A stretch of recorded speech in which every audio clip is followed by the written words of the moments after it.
Thank you, Madam Chair, and I rise today very excited about what we are about to do on this floor.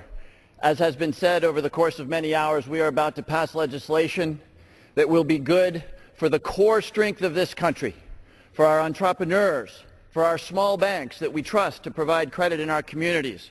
This is a good bill. I'm sorry that it's been marred by a couple of things that have been the topic of much discussion today.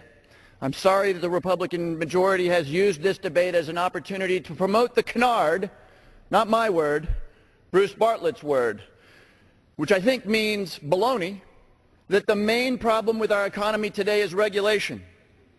Bruce Bartlett, conservative economist and former advisor to President Reagan, said, "In my opinion, regulatory uncertainty is a canard invented by Republicans that allows them to use current economic problems to pursue an agenda supported by the business community year in and year out."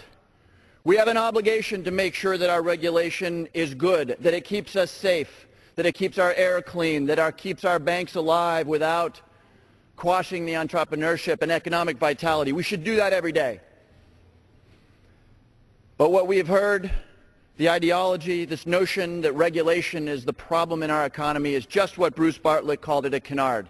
And I'm sorry that this bill has been spoiled by the antics of the Republican majority. I'm thrilled this bill includes H.R. 1965.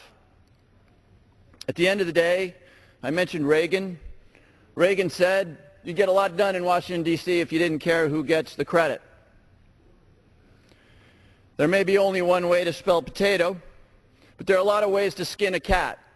And if we're going to skin this cat this way, I'm okay with that. Because small banks need the flexibility to go public when they should go public.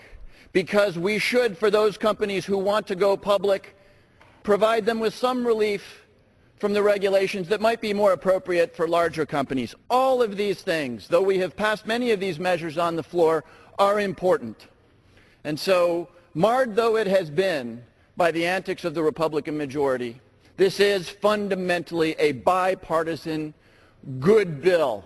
And it is a rare step forward for this House of Representatives, something that I think will cause every American to say they can get something done. And for that, I'm grateful and urge the passage of this bill.